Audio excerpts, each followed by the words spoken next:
Bonjour à toutes et à tous. J'ai l'honneur de recevoir aujourd'hui Enora Cham. Enora Cham n'est pas son vrai nom.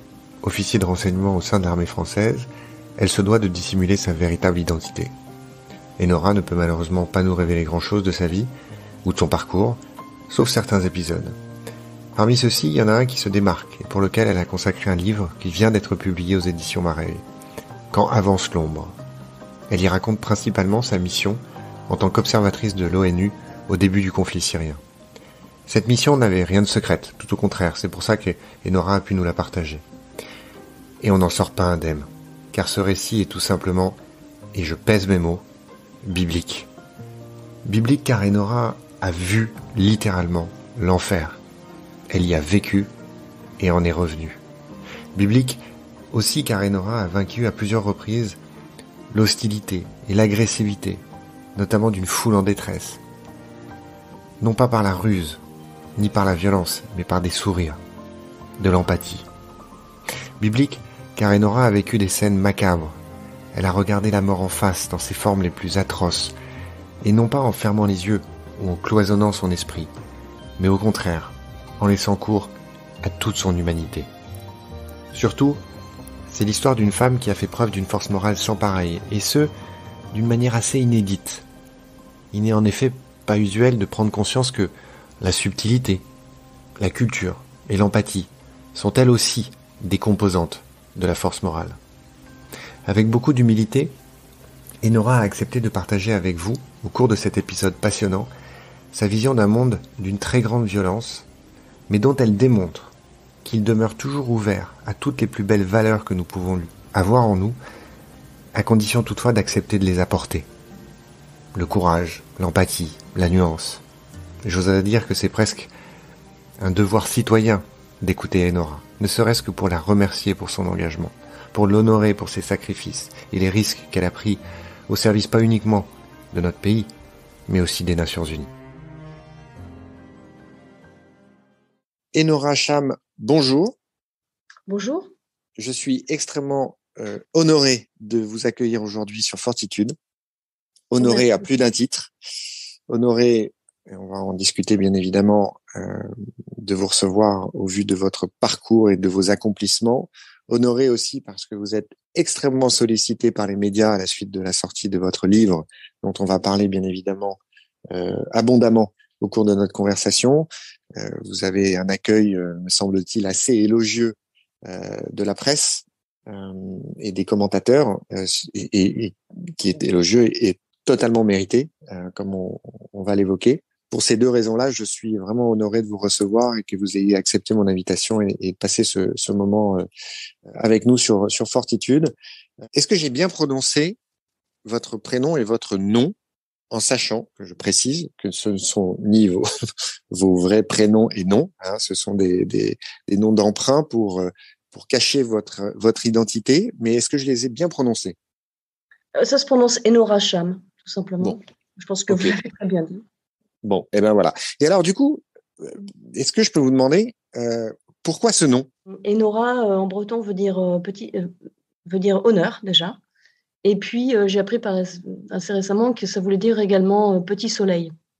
Et Cham, c'est le pays de Cham, donc c'est la Syrie, la grande Syrie. Et Shams en arabe veut dire soleil. Et donc j'ai combiné les deux mots et puis c'est devenu mon pseudonyme. On va vous présenter bien évidemment. Vous êtes officier de renseignement au sein de l'armée française. Bien évidemment, la question que je veux vous poser tout de suite, pour nos auditeurs, mais pour moi aussi, comment peut-on définir assez simplement ce qu'est un officier de renseignement?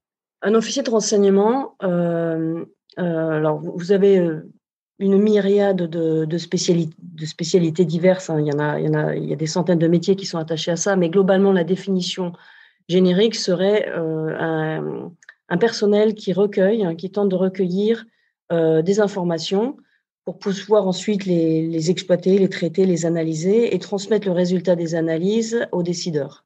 Donc tout ça, c'est toute une chaîne de personnes qui le font. Hein. Ce sont des tâches séparées. Mais pour donner une définition générique, c'est ça. Ce qui est exactement le même travail que des observateurs des Nations Unies. C'est exactement la même chose.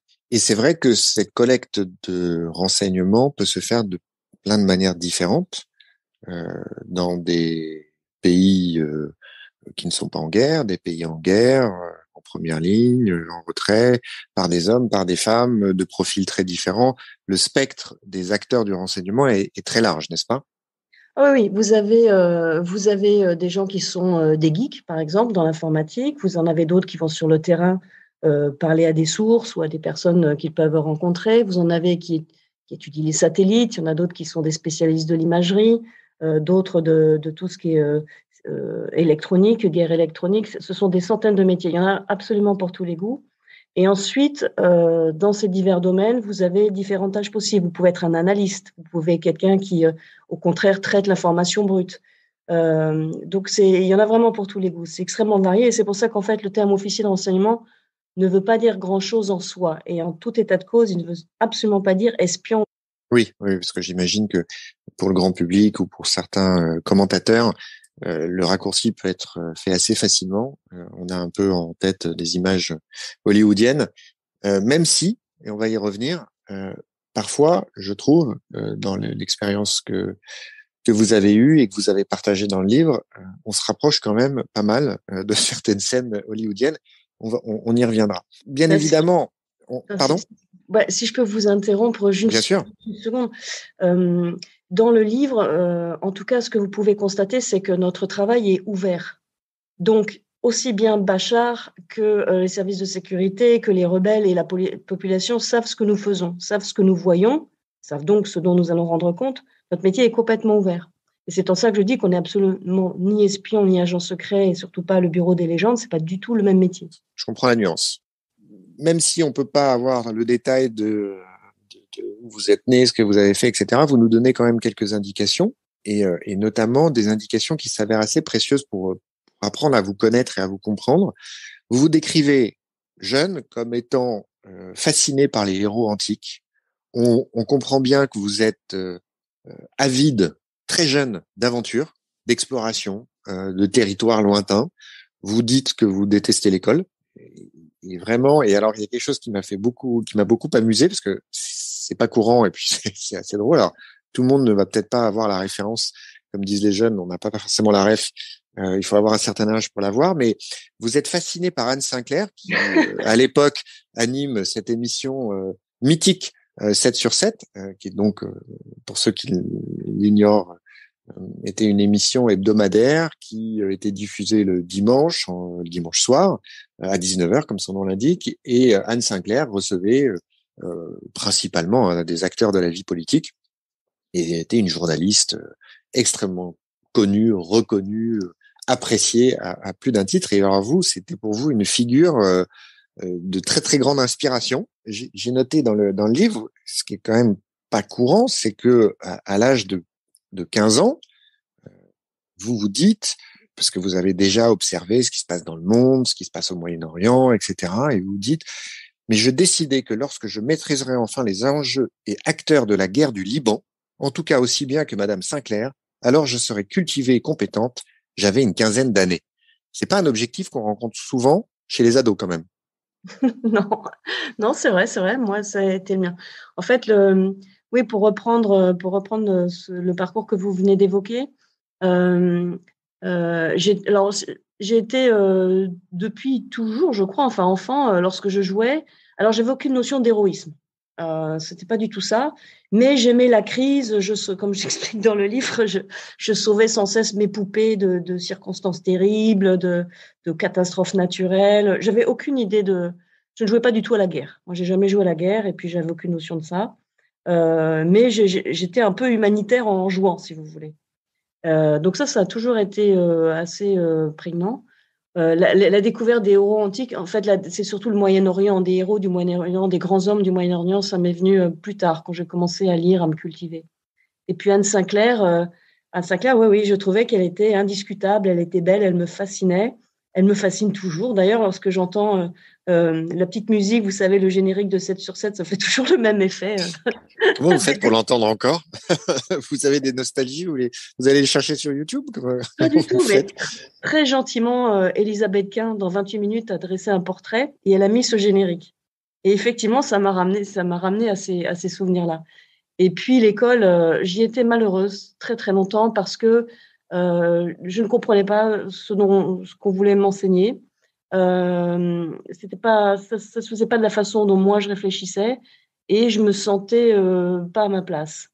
Une fois que j'ai pu rentrer dans un système scolaire différent, eh bien, tout a changé et je suis devenue boulimique d'études et de connaissances, mais parce que j'étais responsabilisée et parce que j'étais un peu celle qui décidait de mon apprentissage. Et à partir de ce moment-là, les études n'ont pu poser aucune difficulté, mais c'est venu assez tard, vers la classe de seconde. Alors justement, vous reprenez vos études en France, vous êtes diplômé de Sciences Po, vous présentez le concours du Quai d'Orsay, bref, sans rentrer forcément dans le détail, vous faites, on peut dire, des études assez poussées, assez complètes, et vous avez cette envie de l'engagement. Alors, je m'arrête là parce que j'ai parfois posé la question à mes invités, c'est toujours quelque chose qui m'intéresse. Cette soif d'aventure, cette curiosité vis-à-vis de l'extérieur, du monde extérieur, ou en particulier du Moyen-Orient, est-ce que c'est quelque chose qui vous a animé de manière un peu naturelle, c'est venu comme ça,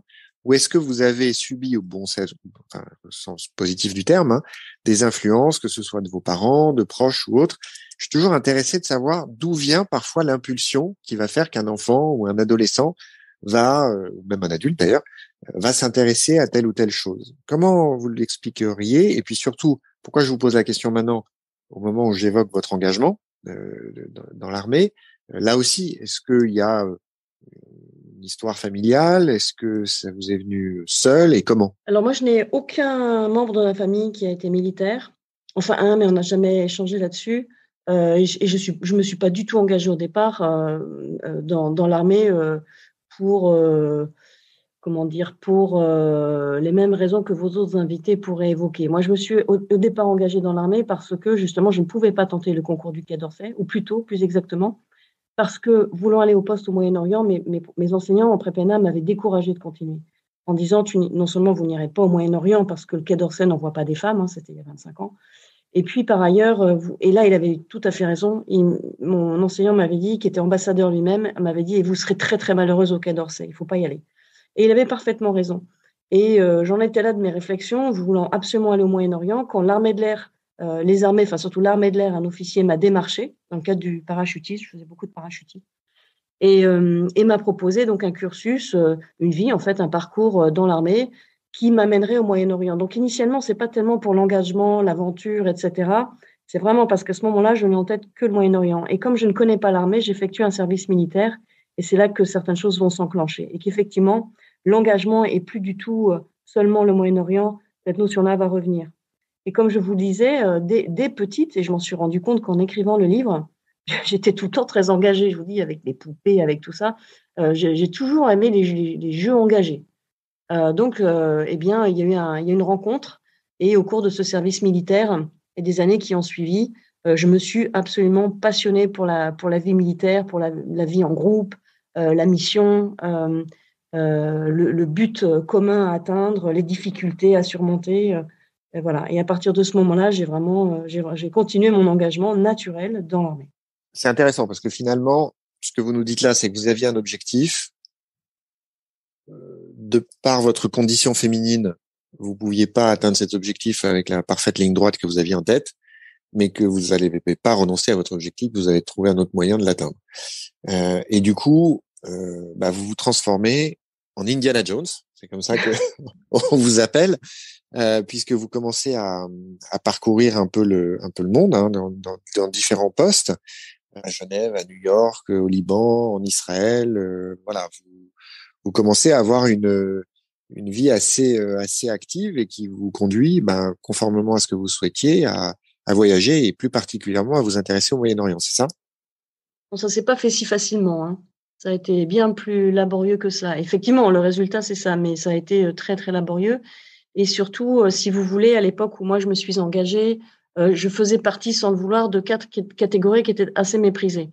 Donc, j'étais non pilote dans l'armée de l'air, j'étais une femme, j'étais recrutée sur titre, donc je n'avais pas passé les mêmes concours militaires que les autres, j'étais recrutée sur diplôme, si vous voulez, et j'étais littéraire.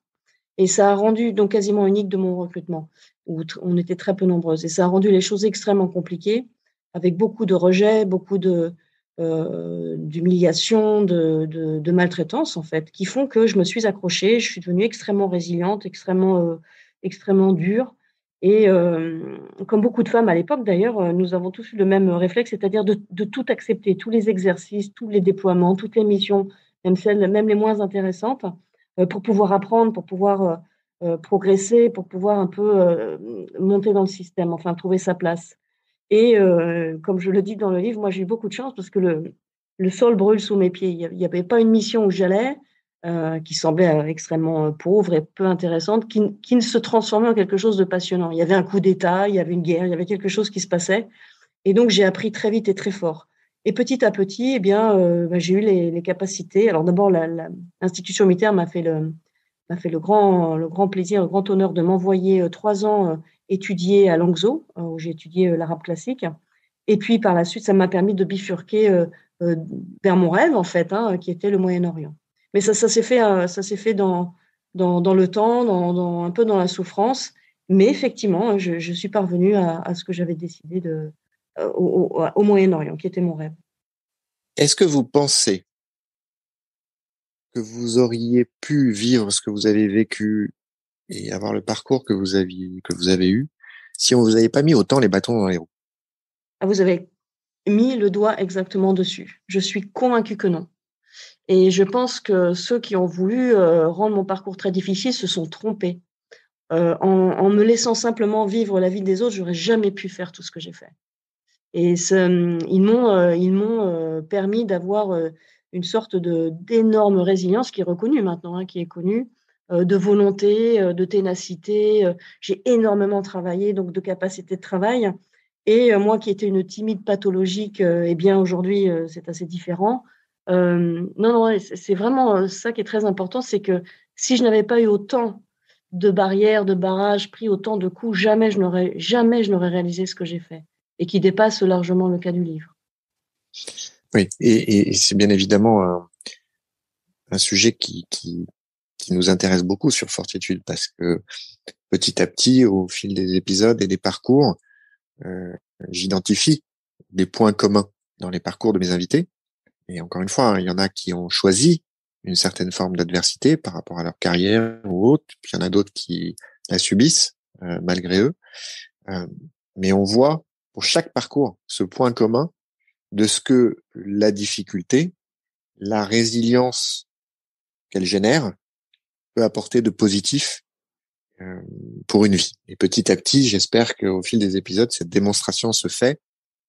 Et je trouve qu'elle est intéressante dans une époque où, c'est mon point de vue, on essaie au contraire de cultiver une très très grande sécurité. On parle de safe space, on parle de micro-agression, on parle de tout ça. Alors, je suis pas en train de dire qu'il faut laisser les gens s'agresser les uns les autres ou se créer des difficultés inutiles, mais il faut pas se perdre en chemin et pas oublier que la difficulté, ça fait partie du programme. Et que très souvent, ces difficultés, ces épreuves, ces obstacles qu'il faut surmonter, ça nous aide à nous construire, à nous révéler, à nous accomplir. Et ça contribue, selon moi, encore une fois, très largement à donner un sens à son existence. Je ferme cette parenthèse. Dans ce parcours, cette première partie, alors bien évidemment, je suis désolé, je suis obligé un petit peu de simplifier, de résumer, et vous avez raison de me reprendre en disant que quand je dis que vous êtes allé à New York, à Genève, etc., tout ça, c'est pas fait, c'était pas un voyage de tout repos, ça s'est pas fait comme ça très facilement. Donc désolé hein, si je prends bien évidemment des raccourcis que m'impose notre conversation. Il y a au cours de cette première phase de votre activité un événement que moi j'ai identifié comme majeur pour vous. C'était donc à la frontière israélo-libanaise. Où pour la première fois vous côtoyez la mort violente. Pourquoi je m'autorise à considérer que c'est un élément, enfin vous l'exprimez, hein, mais en tout cas moi je l'ai vraiment ressenti comme ça. C'est un événement que vous allez nous raconter, mais qui a été déterminant dans le sens où ça vous a fait prendre conscience de l'importance qu'il y avait à vous renforcer, à vous familiariser, à vous former justement à la violence, à la mort violente, pardon. Et d'une certaine manière, vous avez embrassé une vision de la mort dont vous vous êtes dit, elle va certainement m'accompagner pour la suite et il faut que je trouve un moyen de la gérer. Est-ce que vous pouvez nous en parler? Et surtout, est-ce que je ne trahis pas votre expérience et votre ressenti? Ouais, alors, l'épisode auquel vous faites référence, je pense, c'est lorsque l'un de mes camarades est tué au Liban, il me semble. Tout Alors, à fait. ouais, alors c'est assez. Pour moi, c'est un trigger. C'est-à-dire que, j'explique dans le livre, parce que je comprends petit à petit seulement. Donc là, on aborde directement le thème des PTSD. Et il se trouve que c'est un événement. Alors, Alors, je vous interromps juste parce que ouais, pour ceux qui nous écoutent, qui n'ont pas tous les acronymes en tête. Donc, alors déjà, le trigger, c'est un événement déclencheur.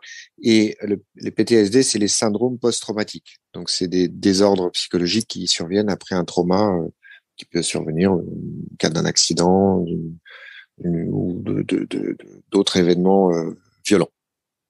c'est ça, oui.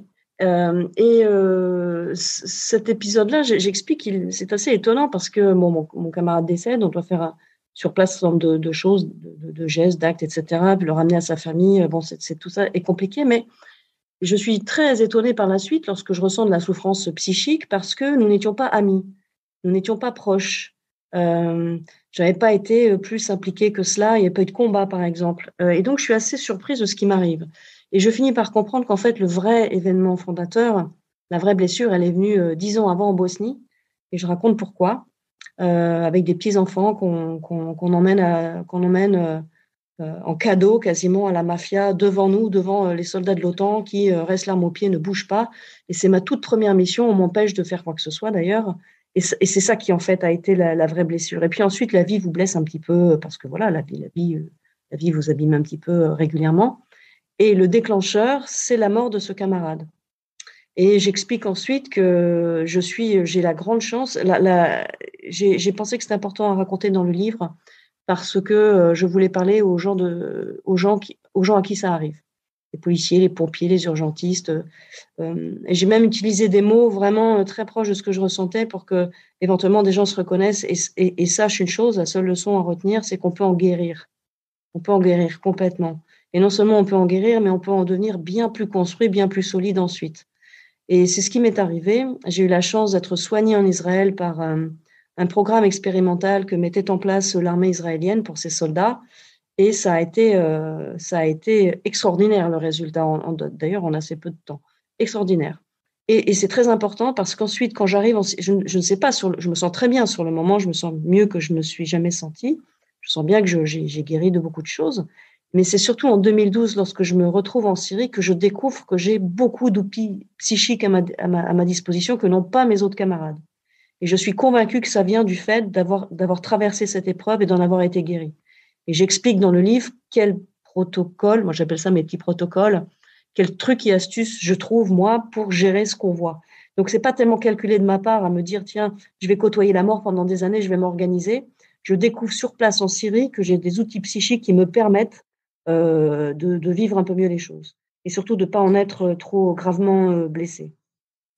Oui, alors effectivement, c'est un aspect qui est extrêmement présent dans votre récit et qui est très important et très intéressant parce que ce que vous nous expliquez là, c'est que finalement, vous subissez un traumatisme sans véritablement en avoir conscience en Bosnie, face au kidnapping de ces enfants et surtout face à votre impuissance, euh, puisque C'est ça. vous expliquez que on vous empêche d'agir, que les soldats ont reçu ordre de ne pas bouger, parce que bien évidemment, enfin, quand on s'intéresse aux conflits armés, malheureusement, des choses qui sont assez courantes, hein, parce que il y a des règles, des impératifs, et vous l'expliquez d'ailleurs très bien dans le livre, qui font que parfois on fait pas ce qu'on aimerait faire. Et donc, vous subissez ce traumatisme lors de cette mission, mais vous en avez pas pleinement conscience. C'est comme s'il s'installe dans votre psyché. Et ensuite, le fait d'être témoin de la mort de votre camarade, dont je précise, qui en fait, il est victime d'un obus qui est tiré par les belligérants, pas contre vous, mais il s'avère que il en est la victime collatérale.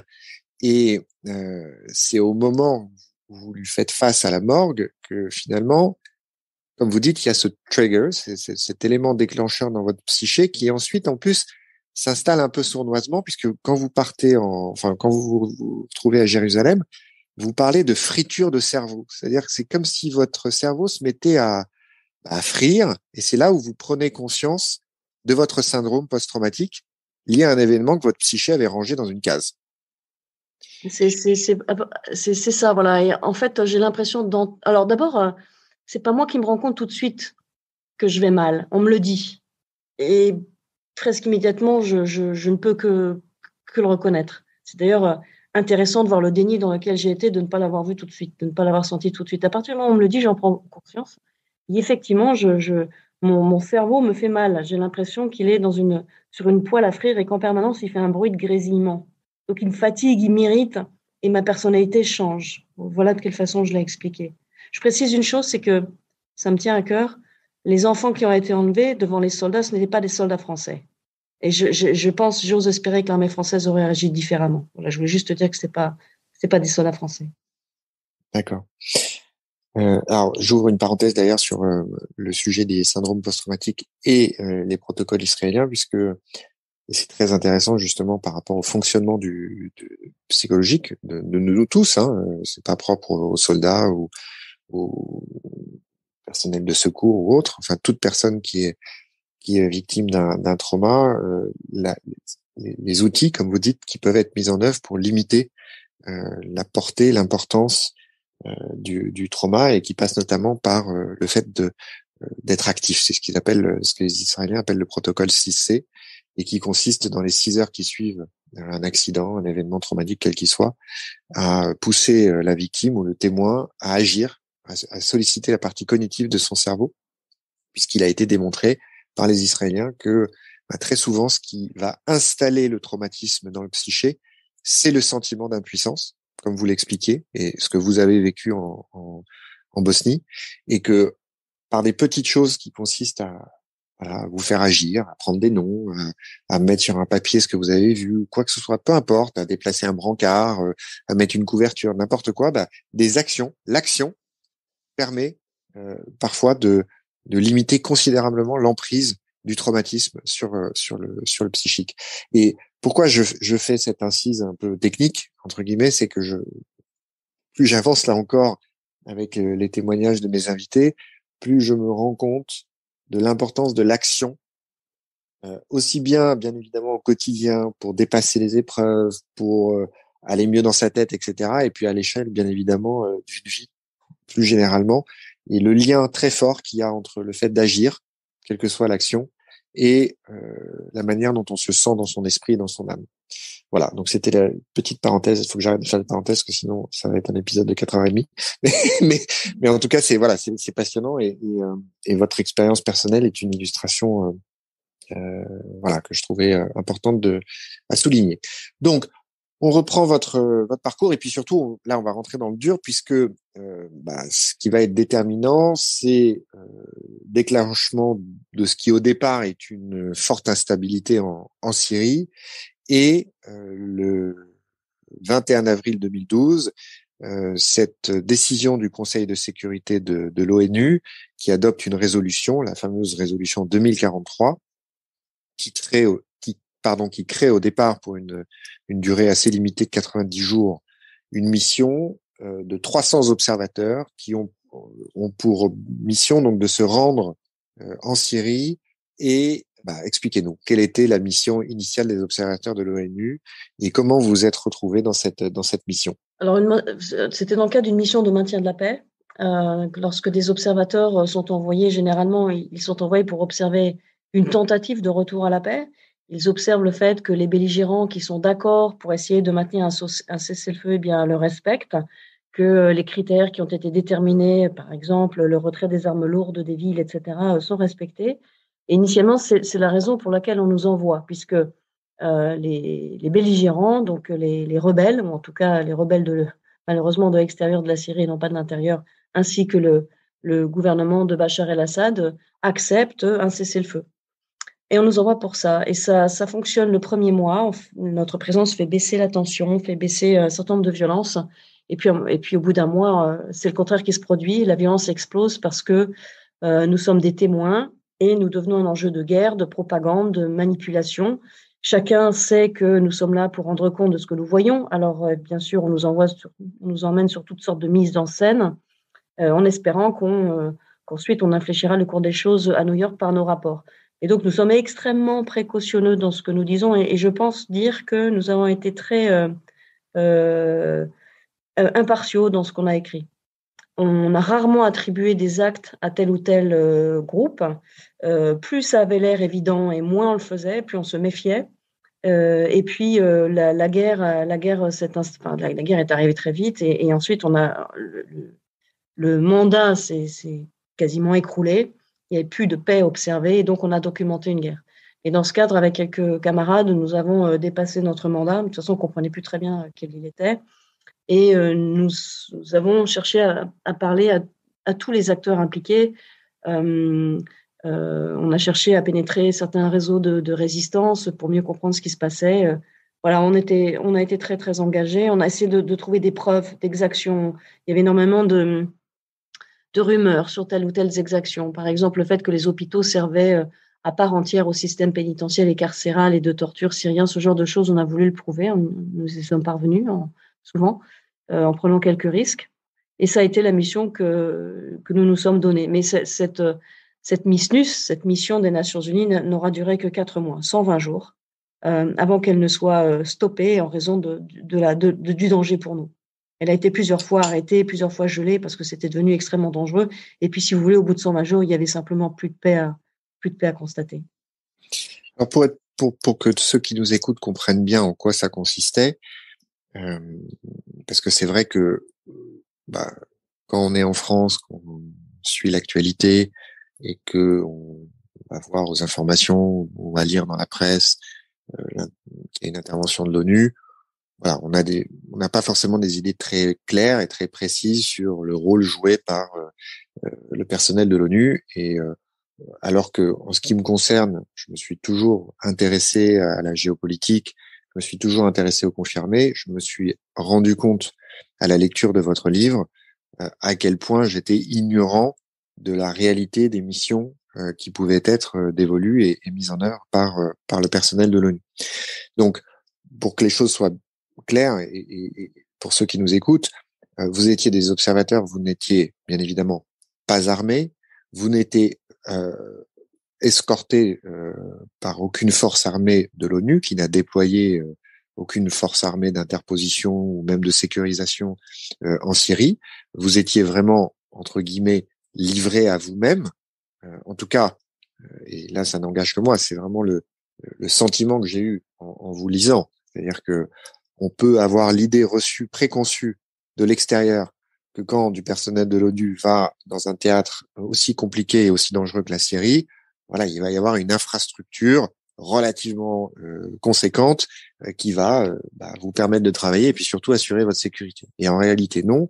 Vous vous déplacez, alors certes dans des véhicules blindés, mais encore une fois, vous dépendez de la sécurité que les différents belligérants veulent bien vous accorder, parce qu'un coup vous êtes protégé par les rebelles, un coup vous êtes protégé par des militaires du gouvernement en place, un coup vous êtes protégé par personne, puisqu'on voit souvent quand vous décrivez vos parcours sur la route, votre escorte fait demi-tour, votre escorte change d'avis, non finalement on n'a pas envie d'y aller, bref, et malgré ça, vous continuez votre chemin, vous continuez la route, vous faites pas demi-tour, vous logez dans les hôtels, à droite ou à gauche, sur les différents sites, vous n'êtes pas du tout dans des bases militaires. Et je pensais que c'était important quand même de le préciser, cet aspect très concret, très opérationnel de la mission de ces hommes et de ces femmes qui sont quand même parachutés dans un théâtre dont on connaît aujourd'hui avec le recul ce qu'il a été, sa violence et sa dangerosité, avec finalement très peu de moyens, si ce n'est leur courage et leur force morale. Et d'ailleurs, c'est ce qui va me permettre de faire la transition avec ce que je voulais aborder avec vous, c'est que vous avez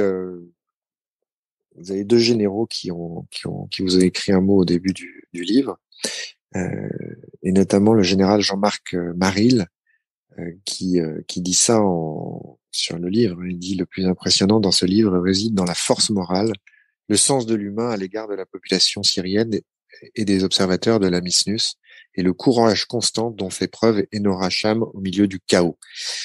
Et alors, je vous le dis sans flatterie, flagornerie ou quoi que ce soit, votre livre, c'est un, ça va vous faire peut-être sourire, mais pour moi, c'est un récit biblique sur la force morale dans des composants, non mais dans des composantes qui sont absolument inédites. Je m'explique.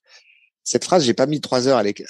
Elle m'est venue quand j'ai terminé J'essaie encore le de la livre. comprendre. Je suis encore Non, au non, choc. mais c'est vraiment la phrase m'est venue comme ça quand j'ai fermé votre livre et que je l'ai terminé. Un récit biblique sur la force morale dans des composantes inédites. Pourquoi je dis ça? Votre récit décrit l'enfer. L'enfer. Vous avez vécu l'enfer. Vous avez été témoin de l'enfer. Vous avez marché en enfer. Pour moi, c'est incontestable. Ensuite, vous avez côtoyé, bien évidemment, la mort d'une manière extrêmement violente, inédite aussi, parce que parfois on a même du mal à s'imaginer qu'elle peut prendre cette forme-là au 21e siècle. Ensuite, pourquoi biblique? Parce que, alors, vous savez quoi? Je vais pas passer par 4 chemins.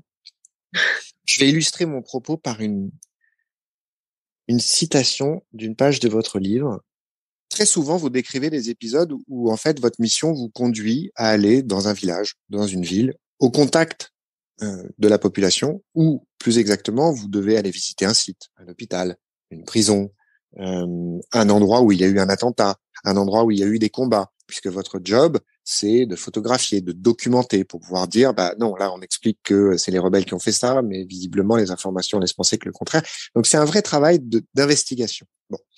Mais du coup, quand vous allez sur ces sites, bah, les braises sont très souvent très, très chaudes, sont ardentes, et vous avez vous décrivez régulièrement des épisodes où justement la population vient vous voir. Parfois, c'est des mouvements de foule hostiles, parfois ils le sont moins. Toujours, ils sont quand même relativement inquiétants et stressants. Les foules, vous le dites d'ailleurs très bien, hein, ça a une vie, une force vitale qui lui est propre, indépendant des gens qui la composent. Et il y a plusieurs types de réactions face à une foule.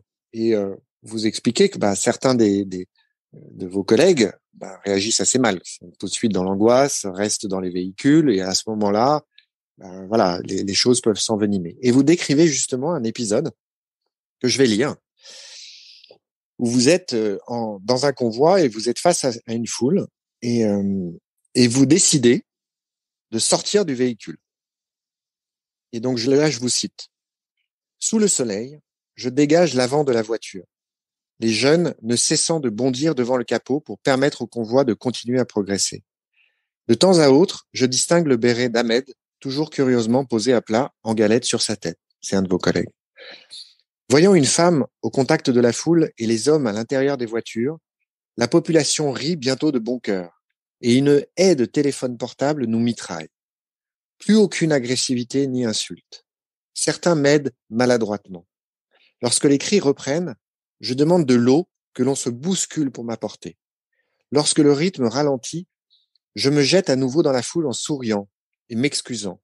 Et personne ne s'en offusque, pas même lorsque je replie des bannières sous lesquelles les voitures ne peuvent passer. À un moment, je pense que je vais prendre un coup de poing au visage, mais on essaie juste de m'essuyer le front avec une serviette mouillée, ainsi que mon gilet pare-balles sur lequel j'ai renversé une partie d'une bouteille d'eau.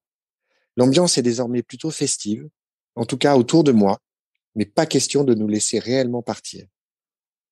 Pensant que je vais finir par m'évanouir d'un coup de chaleur en direct sur YouTube sans avoir reçu l'aide de mes collègues, 1 ou 2 observateurs finissent par surmonter leur appréhension et se décident à sortir après un bon moment tout de même. Moi, j'ai lu ça, j'ai dit, c'est Moïse. C'est-à-dire que vous sortez du véhicule et la foule vous laisse passer, vous accueille, presque vous embrasse, vous désaltère, et la force morale dont vous faites preuve à ce moment, encore une fois, elle a plusieurs composantes. Vous sortez d'une zone de relative confort ou de protection qui est le véhicule blindé, Vous êtes bien évidemment seul. Vous êtes une femme. Alors, quand je souligne le fait que vous êtes une femme, loin de moi l'idée de suggérer que vous seriez, euh, comment dire, dans une situation de faiblesse. Parce que je peux vous dire une chose, enfin, je dis une chose à ceux qui nous écoutent, à la lecture du livre, je ne peux pas imaginer une seule seconde que quelqu'un qui lise vos livres puisse encore considérer que les femmes seraient plus faibles que les hommes. C'est tout l'inverse. Bref. Mais vous êtes quand même dans un pays du Moyen-Orient. Vous êtes une femme, voilà, vous n'êtes pas voilée, vous êtes dans un contexte de pré-guerre civile, etc. Et en fait, ce que vous dégagez, c'est qu'avec une confiance, une empathie, des sourires, une communication verbale par le regard, ben vous avez réussi à baisser les armes, à baisser les tensions. Et c'est en ça que je dis, là j'ai cité ce passage, mais je pourrais en citer plein d'autres, où vous véhiculez, vous communiquez des valeurs et des composantes, encore une fois je dis de composantes de force morale que je trouve absolument inédites. Ouais, enfin,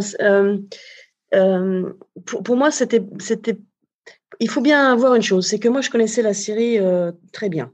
Et donc, je n'avais pas peur des gens, je les comprenais. On aurait été dans un pays totalement inconnu pour moi, en Afrique, quelque part que je ne connaissais pas, dont je ne parlais pas la langue, je n'aurais peut-être pas du tout réagi de la même façon. Moi, j'estimais que dans les voitures, au contraire, on était en danger. Et qu'à ne pas vouloir ouvrir nos portes, ne pas accepter le contact de populations qui avaient été très meurtries, c'était nous mettre en danger, et ça ne faisait qu'accroître la colère de la foule. Donc, je sortais de la voiture. Je dois dire que d'autres l'ont fait. Hein. Les hommes étaient tout à fait. Il y avait d'autres hommes qui faisaient la même chose, mais c'était généralement quelques hommes arabes eux-mêmes et connaissant, parlant la langue, comprenant les gens, notamment un Jordanien, le collègue jordanien dont je parle, qui lui aussi sortait au contact des populations. Ensuite, au Moyen-Orient, les foules sont démonstratives, mais c'est leur façon de s'exprimer, en plus lorsqu'elles sont très, très meurtries comme ça. Donc, je pense que vous avez dit le mot-clé, c'était empathie. Lorsque je sortais de la voiture, la mer d'humains, l'océan d'êtres humains qui entourait la voiture ne s'écartait pas. Et c'est l'empathie. Et j'explique en fait de quelle façon je m'y prends. Je touche les gens. Je les touche physiquement parce que de toute façon, personne m'entend parler. Donc, je les touche, j'essaie de marcher un petit peu, je leur souris. Donc, tout se passe d'une part dans l'empathie et d'autre part dans l'énergie.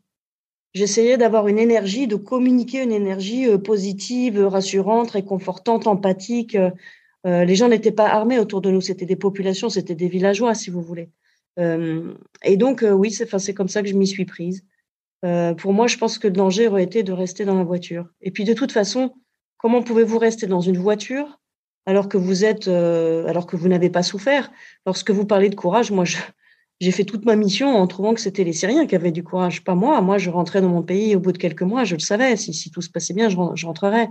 Eux, non. Donc, pour moi, je ne faisais pas particulièrement preuve de courage. En revanche, je voulais absolument faire baisser les tensions. Et ça passait par ça. Très souvent, c'est passé par ça, par l'empathie, par l'écoute, toucher les gens quand on peut plus se faire entendre, sourire, rester calme. Voilà, c'est ce que j'ai essayé de faire. Quand je dis que la force morale dont vous avez fait preuve avait des composantes inédites, c'est vrai que souvent, quand on parle de force morale, on peut avoir des images un peu caricaturales en tête. On parle de courage, on parle de faire face au danger, on parle moi je trouve qu'il y a souvent une connotation un peu, justement, un peu virile. Et ce que je trouve fascinant dans votre récit, c'est de voir les composantes de la force morale dont vous avez fait preuve et qui sont un peu inattendues. Par exemple, la finesse. On n'imagine pas que la finesse serait une composante de force morale. Et moi qui étudie beaucoup la force morale, je n'ai jamais croisé la finesse comme étant une composante de force morale. Eh ben, vous m'avez démontré le contraire. Je donne une illustration qui va faire sourire. Vous arrivez en poste à Beyrouth. Bon, c'est un peu anachronique par rapport à ce qu'on expliquait, mais peu importe. Vous êtes en poste à Beyrouth et là, on peut dire, vous me corrigez si je me trompe, mais vous évoluez quand même dans un univers qui est très très masculin. Vous n'êtes pas nombreuses. Et là, dans les locaux où vous vous trouvez, il y a énormément d'affiches. Enfin, énormément. Il y a beaucoup d'affiches de femmes dénudées. qu'on peut trouver dans des vestiaires d'hommes, dans des casernes, etc. Voilà.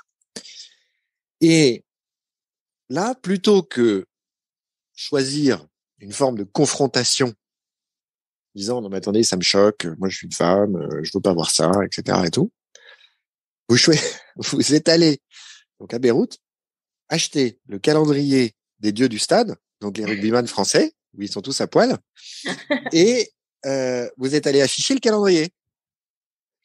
Et petit à petit, alors je raconte, je veux pas tout révéler parce que ce passage est très amusant et il est dans le livre, mais petit à petit, ça a permis que finalement, les hommes qui en plus, à chaque fois qu'ils recevaient des instructions pour retirer les photos, les remettaient le lendemain. Hein. Il y avait quand même une très forte persistance, une résistance très très forte.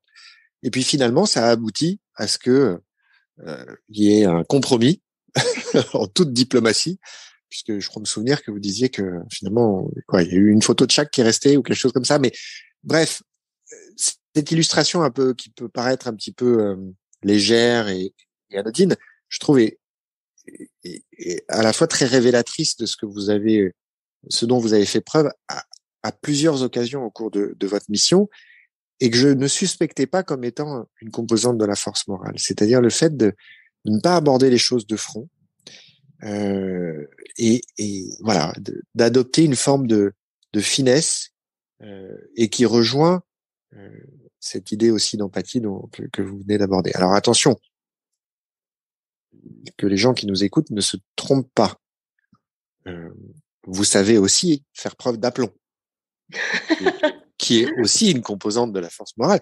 Un aplomb qui n'est pas d'ailleurs totalement déconnecté d'humour. Mais vous dites à un moment, quand vous arrivez à Damas, et vous choisissez encore une fois d'être seul, vous vous installez dans un studio, et là vous dites, mon propriétaire entreprend de me rançonner en augmentant de façon indue mon loyer du jour au lendemain. Dans cet environnement hostile, il est important d'être respecté. Je lui demande de passer au studio. Lorsqu'il arrive, je m'assois face à lui et fais glisser mon passeport sur la table. Tu vois le visa? C'est le ministre qui l'a signé. Si tu me poses problème, j'appelle la sécurité. Mes factures redeviennent normales. Ce qui me fascine, c'est cet équilibre si difficile que vous arrivez à manier entre cet aplomb, cette assurance, ce besoin d'être respecté et la finesse. Vous l'avez appris sur le terrain, c'était inné. Comment vous l'expliquez? Et après, ceux qui liront votre livre découvriront à quel point ça a été essentiel à votre survie. Oui, essentiel à ma survie, et pas seulement dans ce que je raconte dans le livre, mais dans l'armée française aussi, dans l'institution française. Il y a 25 ans, c'était loin d'être facile. Ce que vous racontez de l'épisode au Sud-Liban, là, l'épisode du calendrier n'est pas anodin pour moi, parce que j'ai pris le commandement d'un poste au Sud-Liban. D'ailleurs, je ne l'ai pas demandé, on me l'a donné. Et c'est une véritable provocation qui est faite envers moi. Et on essaie de m'humilier et de ne pas accepter ce commandement. Donc, la première réaction que j'ai eue, c'était de former au mieux les nouveaux arrivants pour qu'ils soient très compétents et qu'un peu de façon opérationnelle, je fasse la preuve du fait qu'il valait mieux me suivre que d'aller regarder, je ne sais pas quoi, des films à la télé. Et ça fonctionne parce que j'ai la chance que les Israéliens m'aident un peu et qu'on puisse voir la valeur des nouveaux que j'ai formés. Et pour me provoquer, pour me discréditer, apparaissent sur les murs des tas comme vous l'avez dit, de posters de femmes très dénudées, très provocantes, mais c'est surtout les commentaires qui étaient faits qui étaient provocateurs. Et donc, en fait, j'explique que de toute manière, j'allais perdre. Si je demandais du secours à la hiérarchie, les posters auraient disparu, mais j'avais perdu ma crédibilité. Si je prenais de fond le problème, je perdais de toute manière. Ça aurait été une guerre sans fin, et elle aurait été ridicule, j'aurais perdu toute mon énergie. Et donc, j'ai décidé de faire autrement. Donc, c'est quelque chose, c'est presque la seule solution que j'ai. Bon, il se trouve que j'ai beaucoup d'imagination, donc ça m'aide quand même pas mal dans certaines circonstances. Mais c'était pas anodin. Et ça, je l'ai appris de mes débuts très compliqués dans l'armée française au départ. Toutes ces calomnies, ces humiliations, ces brimades que nous subissions il y a 25 ans et qui ont duré très longtemps, eh bien, comme je vous dis, elles m'ont donné une force, une imagination, une créativité, parce que de toute façon, jamais attaquer un problème de front ne m'aurait aidé, ou seulement de temps en temps, dans certaines circonstances. Du coup, j'ai développé un peu cette manière de faire. Ou bien être extrêmement dur, frontal, pour marquer que ça suffit, ou que j'ai l'intention de faire quelque chose, ou que je refuse de faire quelque chose, ça arrive. Ou bien de façon détournée, pour que ça, comment dire, cela aboutisse un peu à la confusion de l'ennemi.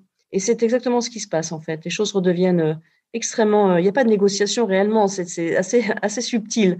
Et puis finalement, les choses reviennent en place, et ce qui signifie que j'ai récupéré mon autorité. Voilà, ce sont des choses un peu, des équations un peu subtiles que je pense que je suis pas la seule femme à avoir trouvé des biais comme ça, hein. Mais oui, ça a été une question de survie dans bien des situations. Pour revenir à mon récit biblique, qui vous fait en rire, et auquel je suis absolument convaincu, là, ça va être moins léger. Il y a des passages extrêmement durs dans le livre. Enfin, en l'occurrence, c'est pas dans le livre, vous avez vécu des moments extrêmement durs que vous relatez dans le livre. Et là encore, je veux revenir sur cette façon que vous avez eue de les vivre. Je parle même pas de les surmonter parce que je pense que c'est des choses ça se pose pas en ces termes. Mais la manière de les vivre, et notamment, il y a cet épisode où vous arrivez sur un site où il y a eu une attaque et des soldats syriens sont blessés mortellement. Il y en a notamment un qui est en très très mauvais état, et je vais vous lire parce que voilà, c'est bien que je vous lise plutôt que j'essaie de l'expliquer. Et vous êtes là pour prendre des photos. Je tends donc mon appareil à un soldat et me penche sur le premier corps. Je recouvre les restes en refermant doucement les couvertures et prends le temps pour chacun de faire une ou deux petites caresses sur celle-ci avant de passer au suivant. Au deuxième corps, auquel il manque les 2/3 de la tête, je pose ma main, dans un instant de recueillement, sur ce qu'il en reste. Mes mains ne tremblent plus. Le fait d'être une femme en uniforme me facilite ces gestes. Les observateurs, l'attroupement de soldats et le lieutenant-colonel me regardent sans un mot. La séquence m'a semblé durer longtemps. J'ai mis pendant ces quelques minutes toute ma compassion.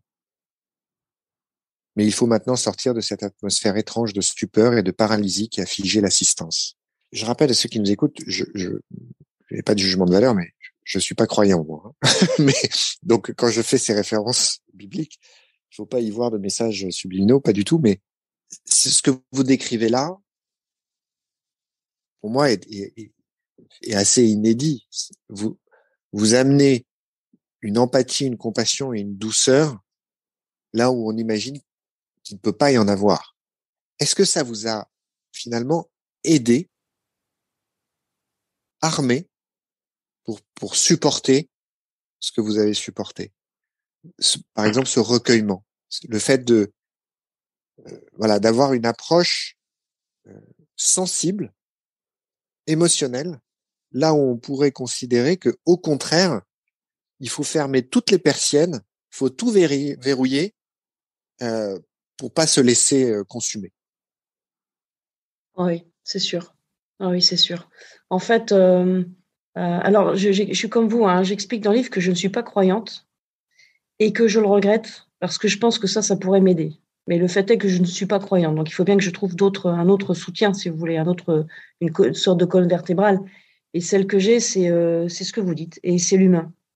Et c'est de me raccrocher à l'humain, d'essayer de raccrocher toutes les situations à l'humain. Et sans ça, vous devenez complètement fou. Donc moi, les scènes que je voyais, je voulais les regarder droit dans les yeux, je voulais les regarder en face, je voulais pas me détourner. Mais en même temps, j'étais tout le temps en vigilance sur les blessures dont il fallait que je me protège en même temps. Le geste que vous racontez, j'en ai eu d'autres comme ça, je pense, mais oui, j'en suis sûre même. Ils sont pas calculés. Je le sens comme ça sur le moment, dans l'énergie du moment. Ils surprennent. Mais ils ne choquent pas parce que justement, je suis une femme et que donc, on accepte plus de choses de ma part, je suppose. Et oui, c'est ce qui évite de la folie et la blessure psychique. C'est comme vous l'avez dit tout à l'heure quand vous avez parlé du protocole 6C, la personne que vous avez interviewée, je connais d'ailleurs ce protocole. C'est toujours être actif. toujours être actif. Et là, j'ai l'impression de servir à quelque chose ou d'être dans l'action, jamais passif. Et les autres autour de moi sont en grande souffrance et sont en train d'être blessés psychiquement parce qu'ils sont passifs, justement, dans cette scène comme dans d'autres. Et puis aussi de raccrocher tout ça, mais vous l'avez dit, à la douceur, à de l'humain, à ce qui nous ramène à ce qui est supportable. Vous arrivez avec une certaine formation, mais bien évidemment, vous apprenez beaucoup de choses sur le terrain. Vous contribuez très largement à essayer de diffuser un maximum de retours d'expérience et de savoir pour améliorer les conditions de la mission de chacun des observateurs. Et vous expliquez justement par rapport à ce que vous venez de dire que à un moment, vous avez des process où quand vous arrivez sur des corps dans des scènes absolument atroces comme celle que je viens de décrire, vous répartissez les rôles, mais de manière extrêmement séquencée.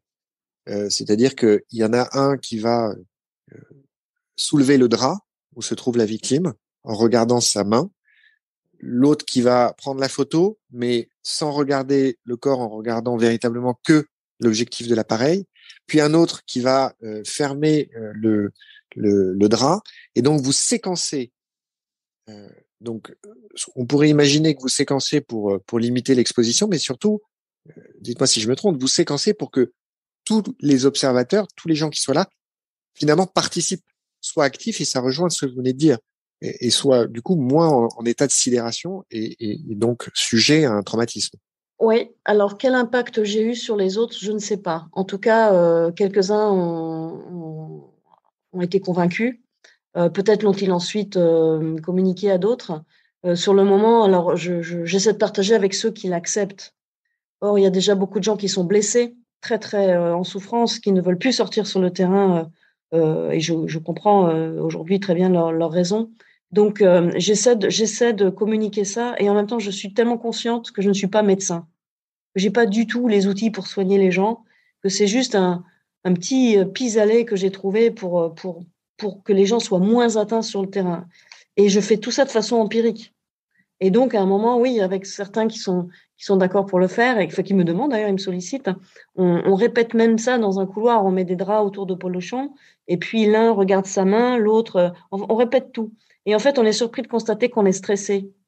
À la vue des draps et de devoir les soulever, on est déjà stressé. Et en fait, ce que je voulais faire aussi, c'était d'un peu d'enlever la tension qui précède une scène dont on sait qu'elle va être difficile. C'était très difficile de savoir qu'on allait, par exemple, retourner dans les morgues, aller sur tel ou tel lieu de massacre. Il y avait un vrai mal-être et une vraie tension avant d'arriver sur la zone. Alors que moi, j'essayais d'aider un peu mais moi-même, j'étais prise là-dedans et c'est pour ça que je raconte que j'ai toujours sur moi des photos de cadavres en très mauvais état. Et en fait, juste avant, je les regarde et je me dis, bon, quoi qu'il arrive aujourd'hui, ça peut pas être pire que ça. Voilà. Et ça aide mon cerveau à se calmer, à se préparer, etc. Donc, j'ai essayé de passer ce genre de petits trucs à mes camarades, leur dire de toujours garder des lunettes de soleil très foncées parce qu'on voit pas la même chose, de séquencer, comme vous dites, les gestes pour fractionner l'exposition pour en fait limiter au minimum l'exposition à ce qui blesse. Et j'ai eu moins de succès dans être actif. C'était très important. Je savais que moi, il fallait absolument que je sois active. C'est pour ça qu'à un moment, je demande des fiches de médecins légistes pour pouvoir faire comme des petites enquêtes. C'est pas tellement pour les autres ni la qualité des rapports, c'est pour moi être actif et faire des petites enquêtes.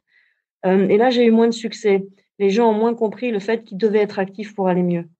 Alors certains l'ont fait, mais j'ai vu que tout le monde n'était pas convaincu. Bon voilà, moi j'ai fait ce que j'ai pu. J'ai communiqué ce qu'empiriquement j'avais défini pour moi-même et qui fonctionnait pour moi, tout en sachant que je suis pas du tout une professionnelle de cela. Encore une fois, vous avez vécu des épisodes très variés dans leur violence ou dans l'angoisse qu'ils pouvaient susciter. Bien évidemment, il y a ces scènes qu'on vient d'évoquer, où vous arrivez à la suite d'un attentat ou de combat, et où donc vous êtes là pour photographier les blessés, les morts, les corps qui sont mutilés, parce que voilà, c'est une rébellion qui fait face à une armée avec des armes plus lourdes, donc avec des dégâts qui sont considérables sur les corps. Et mais vous vivez aussi, par exemple, je pense à cet épisode où vous arrivez à un checkpoint par alors comment il faut les qualifier pour pas commettre d'erreur, des djihadistes, des islamistes, des membres d'Al-Qaïda, enfin en tout cas ni des rebelles syriens ni des soldats de l'armée régulière, et où vous insistez pour le coup de manière, vous êtes le témoin un peu impuissante, à une négociation entre votre collègue et ces terroristes pour savoir s'ils vont vous laisser passer et surtout s'ils vont pas vous égorger, puisque vous êtes la seule femme et qu'il y en a un qui vous regarde droit dans les yeux, qui vous fait bien comprendre que il a une chose en tête, c'est de vous égorger. Et vous écrivez ceci, vous dites: nous restons calmes, j'ai la sensation d'être dans un four, sous le soleil de plomb, mais d'avoir froid. Nos interlocuteurs ne parlent désormais plus que d'égorgement, quasiment en boucle, et la négociation que mène Muhammad, relayée par Ahmed, est irréelle. Nous discutons de façon rationnelle et calme des avantages et des désavantages qu'il y aurait à nous égorger. Je cite cet exemple-là parce que c'est un moment d'une violence inouïe, même si l'issue en est heureuse, puisque finalement, il vous laisse passer et il vous arrivera rien. Mais la violence psychologique, le traumatisme que peut représenter une conversation, une négociation pour savoir si vous allez vous faire égorger par ces hommes-là, est absolument terrible. Et là, pour le coup, vous étiez passive. Est-ce que un moment comme ça vous a pas plus marqué finalement que d'autres, comme ceux qu'on a évoqués, mais où vous aviez un rôle actif? Il y a même que ça qui m'a marqué. Parce que vous savez, quand on vous dit qu'on va vous égorger, vous tirer dessus et tout, bon, il y a un moment, quand vous êtes militaire, que vous allez souvent sur le terrain, ce sont des choses qui arrivent. Là, effectivement, c'était assez inconfortable. On ne savait pas trop de quelle façon ça allait finir. Mais surtout, ce que j'en ai tiré ensuite, le mal-être un peu que j'ai gardé par la suite, un bon moment, c'est que on avait été complètement passif. Alors, on n'aurait rien pu faire désarmé sur le pont sur lequel on est tombé dans une embuscade sur un pont, ça aurait été assez compliqué de s'en sortir par nous-mêmes, mais ça a été le fait de me dire après coup, ils nous ont libérés parce qu'ils l'ont bien voulu et on a attendu notre sort comme des moutons à l'abattoir, quoi. Et c'est vraiment ça qui m'a marqué, pas tellement les menaces, enfin beaucoup moins que les menaces. Vous savez, les menaces, il y en a une qui chasse l'autre, hein. Mais c'était surtout ça. C'était d'avoir été complètement à la merci de personnes qui finalement décident en fin de compte que vous allez pouvoir repartir. Votre livre ne ressemble plus à rien. Il y a 12 millions de post-it. J'ai écrit partout dessus et j'aimerais. À la fois, je suis partagé entre le fait de vouloir lire d'autres extraits, donner d'autres exemples pour nos auditeurs, et à la fois, j'ai pas du tout envie de leur livrer tout ce que vous avez écrit, et je ne peux que les inviter à acheter le livre et à le lire, parce que encore une fois, c'est pas un livre de géopolitique, c'est pas un livre militaire. C'est beaucoup plus profond que ça. Ensuite, je voudrais faire un petit saut en arrière sur ce dont on vient de discuter pendant assez longtemps. Vous avez beaucoup parlé de mort et de corps et de la façon dont je m'y prenais pour ne pas me laisser submerger par l'émotion ou la souffrance. Bon. Mais je dois dire que c'est pas ce qui a été le plus difficile pour moi. Pour moi, ce sont les vivants qui ont été difficiles. Et là, il n'y a pas de protocole. Tous ces gens qu'on laisse, alors là, en toute totale passivité, qu'on laisse être emmenés à la torture, qu'on laisse être emmenés en détention, dont on sait très bien qu'ils ne réapparaîtront jamais. C'est surtout ça, moi, qui a été la vraie violence de cette mission. Peut-être beaucoup plus, enfin certainement beaucoup plus que les morts et les blessés qu'on voyait.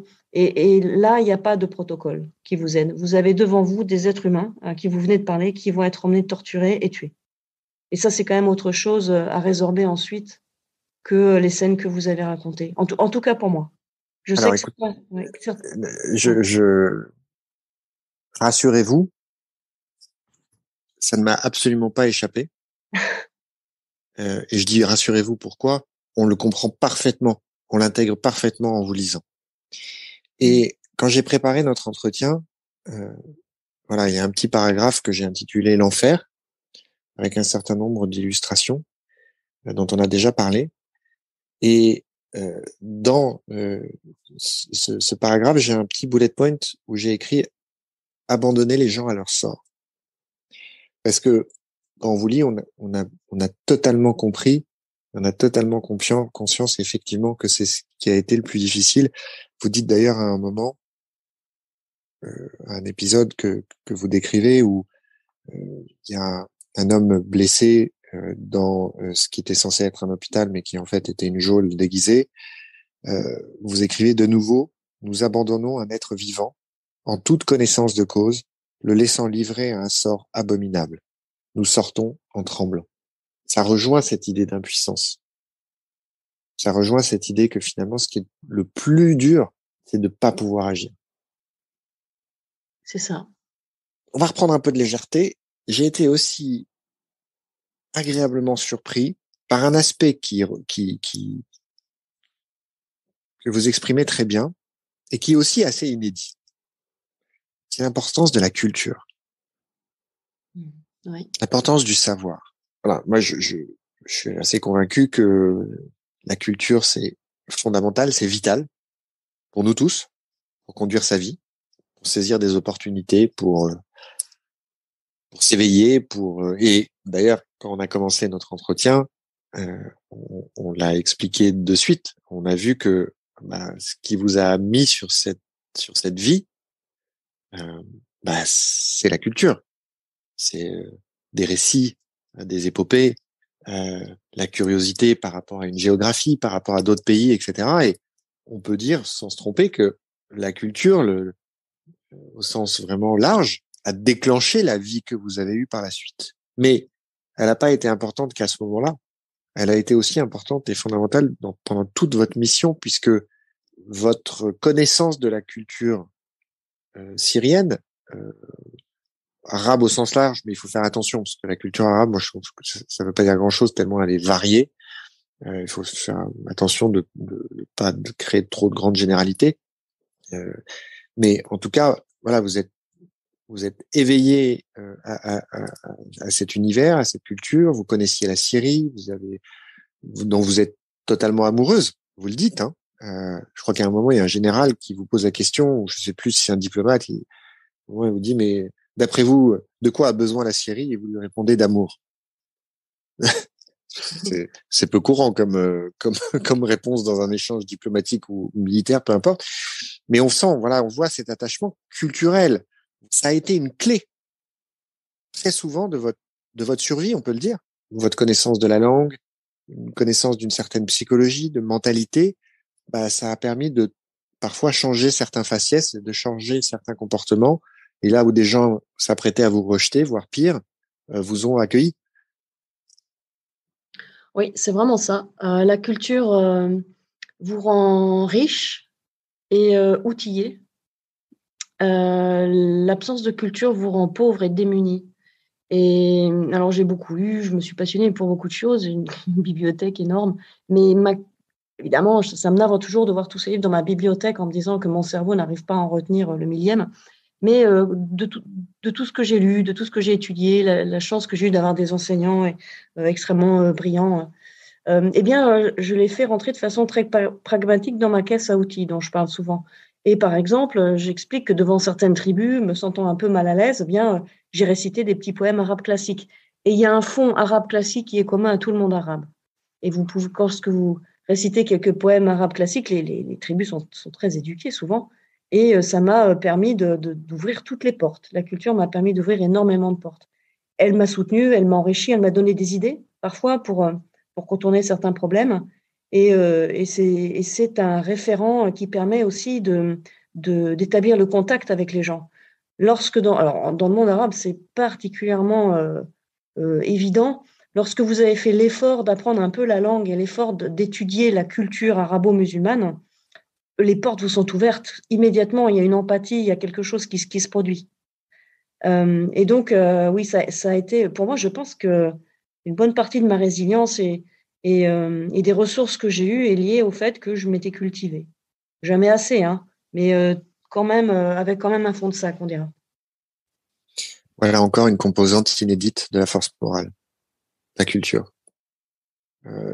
Je tiens bien évidemment à vous remercier pour votre engagement. Les Américains disent "Thank you for your service". Moi, je dis merci pour votre engagement. C'est extrêmement réconfortant de savoir qu'il y a des gens comme vous. Et voilà. Et c'est merci et bravo. Et Et voilà. Merci beaucoup de m'avoir reçu pour ce beau moment et ce bel échange. Je suis très contente dans toute cette activité médiatique qui me dépasse un peu, puisque je ne suis pas du tout une professionnelle de ce domaine, de pouvoir se poser un peu, avoir un tempo plus lent pour pouvoir discuter de choses un peu plus profondes. Donc merci encore, merci beaucoup de m'avoir invité sur votre podcast, Nicolas.